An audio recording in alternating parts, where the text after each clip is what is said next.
President Trump upped the ante in U.S. efforts to develop its 5G technology by announcing new initiatives to ensure America will win what he sees as the 5G race.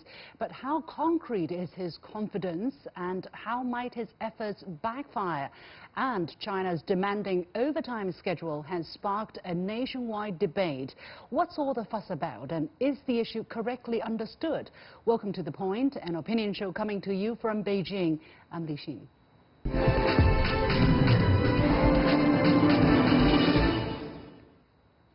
The race to 5G is a race America must win, and it's a race that we will win, claimed U.S. President Donald Trump in a speech at the White House on Friday. Along with the Federal Communications Commission, or FCC, President Trump announced several initiatives to boost U.S. growth in the next generation of wireless networks that will provide faster data speeds. These initiatives include freeing up wireless spectrum, removing regulatory barriers, and injecting capital into a fund to extend broadband to homes and businesses in rural America. But despite the bravado and big promises, some critics say the U.S. has a long way to go before it can catch up with China, a leading player in 5G development. The Trump administration has been on a campaign to dissuade countries from using Huawei technologies in the name of national security, regardless of having no evidence. Against this backdrop, how significant are these new initiatives for the U.S. in its 5G efforts, and what do they mean for China? Must the development of 5G technology be competitive, and what might be the consequences of an unhealthy competition?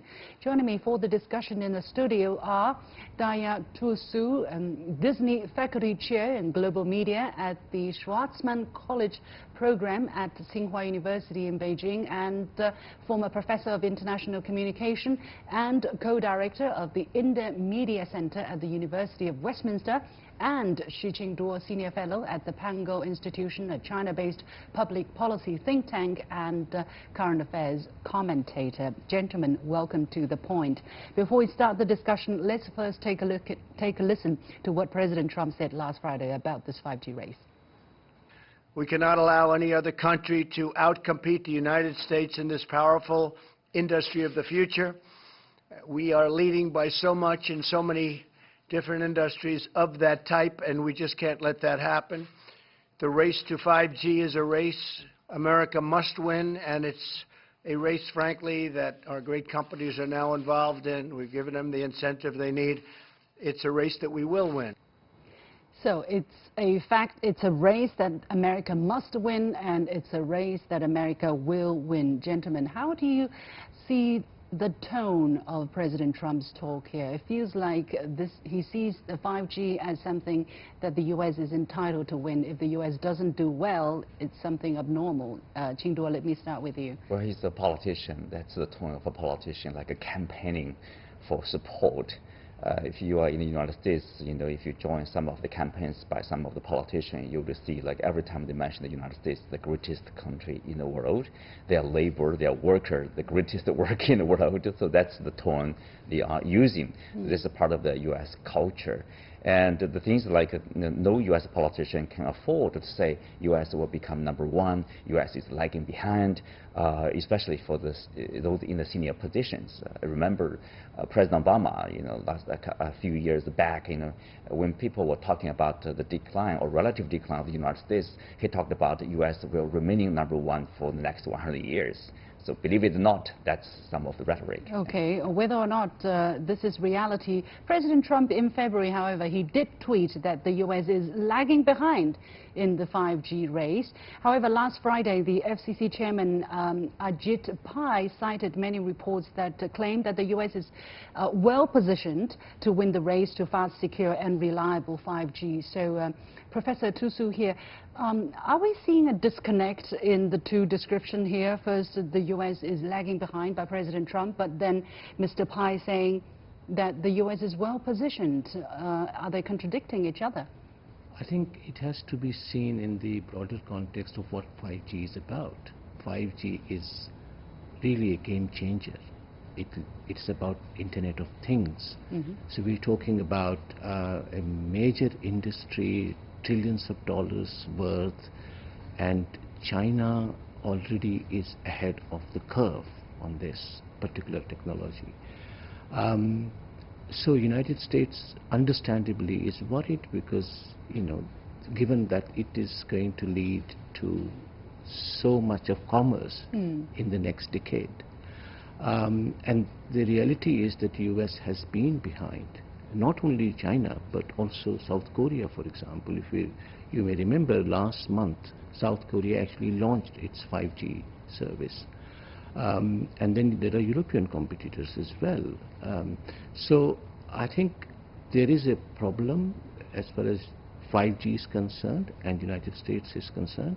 But as was mentioned by my colleague here, it's also part of that rhetorical communication that the current president is very used to. So don't look for consistency in utterances from the president. Well, as journalists, we always look for, right, exactly what is going on here. And sometimes it's not easy with this administration. But you talked about there's a problem with the 5G development in the United States. Would you elaborate a little bit more? How come the US has been lagging behind? They have the most comprehensive talent pool, right? They have the best technology, and yet on this issue, why have they not been the #1 yet? It's difficult to pinpoint why, but the reality is they are behind. So if you look at the mobile communication system in China, I'm amazed to see, I'm here for a short time, but I'm amazed to see how sophisticated it is. US is still behind in that arena. So obviously China has done something, and this is, we're not talking of Denmark with 4 million people, we're talking about a country with billion plus people, 1.4 billion people, and that's been done within a span of 5 years. It's an absolutely remarkable achievement.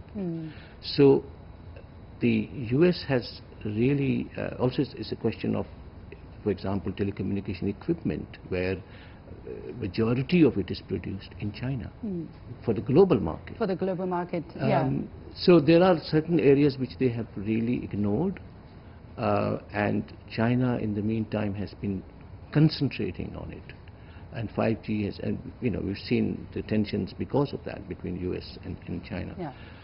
So I think it's a on the US part, it's something that they lagged for domestic corporate reasons, I don't know, but they are behind, and they are trying to now catch up, and therefore there is this mixture of rhetoric as well as you mentioned, investment, like $20 billion they are putting specifically for providing more infrastructure, etc. Qinduo, how advanced is China? How dominant is China in the 5G picture at this moment? We know, for instance, that the world's top 5 5G equipment manufacturers are Huawei, Ericsson, Nokia, ZTE, and Samsung. 2 of them are Chinese companies. Well, 2 of them are not in the United States market, and then companies such as Huawei, Lenovo, and Xiaomi are also leading 5G device producers. And then if you look at the picture, Chinese operators are in a race to come up with the first commercial 5G license, possibly at the end of this year. How much ahead is China, and why has China been able to do this? I would say it's a pretty dominant position globally. If you look at Huawei, Huawei is the #1 5G technology equipment maker, the manufacturer. Its services, its products is not only cheap, but also with top quality. That's why for many countries it's so hard for them to simply give up on Huawei. That's almost a mission impossible. And also, if you are to be practical, you have to choose probably to work with Huawei.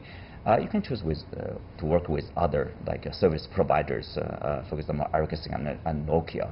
Well, it's a known fact that they are 1.5 years behind the closest one to Huawei. And I think for China, it's not that much about the U.S. lagging behind. It's more about China leapfrogging in terms of technology. So what would be crucial? What would be crucial for the U.S. to catch up at this moment? Now, obviously, they want to do that as fast as possible. They have proposed some initiatives, as I say, some funding.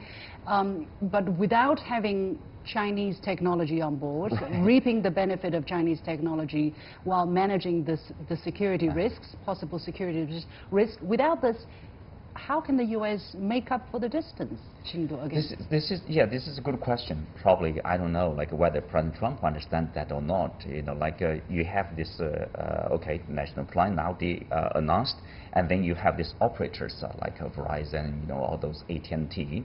And if they want to install all these like base stations and other devices, they need the equipment maker, right? Huawei, Nokia, Ericsson. If you are giving up on Huawei, so you have to work with other service providers, and then you are already behind probably those countries who are working with Huawei. And also in the U.S., there are some other factors that's really slowing down the whole process.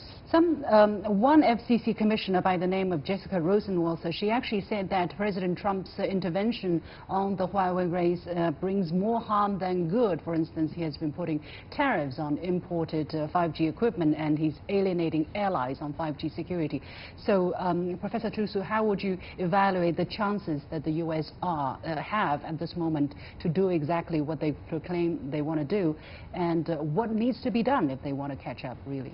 Well, the security issue is important in the U.S. context, because telecommunication has a very important security dimension. If you go back in history, think of who controlled the cables, undersea cables, controlled the commerce and communication around the world. The Brits did it in the 19th century, etc. So that security dimension is important, not just for the U.S. but for other countries too. U.S. is, and also it becomes a domestic issue in the context of the party politics, in the context of debates about how an external actor or external company or corporation can influence domestic politics, as we heard that a lot in the 2016 election. So there is a domestic context to that debate as well.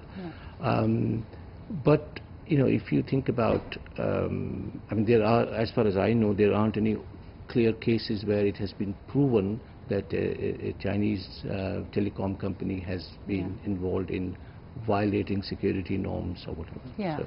Well, it doesn't seem possible anytime soon that the U.S. would reconsider the case with Huawei.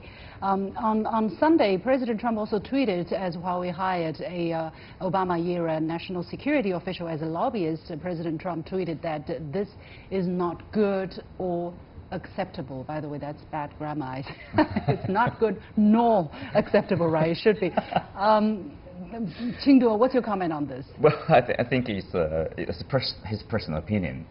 Unfortunately, that's he's the president, but his personal opinion, because obviously the employment itself in this particular case is not against the law, not against the rule. It's actually part of the common practice in Washington D.C., common practice by big international companies. So is Huawei. Huawei is doing the same, basically to set records straight. What's really going on with Huawei? Because there's a lot of accusation from the government that Huawei is a threat to the U.S., but with no evidence. So they need someone to help them to speak, to present all the facts. Yeah. Well, can I just add to that? Briefly. It's not just Washington. It's in Brussels. It's in, I'm sure, Beijing, New Delhi, Moscow. The lobbies work. That's how the corporate world operates. Right. So it's not unusual. But for a Chinese company, it's not acceptable in the eyes of President Trump, in the eyes of some in the U.S. government. We are going to leave it there. Thank you so much for joining us here in the studio. Daya, Thussu, Disney Faculty Chair in Global Media at the Schwarzman College Program at Tsinghua University, and Qinduo, Senior Fellow at the Pangoal Institution, a China-based public policy think tank and current affairs commentator.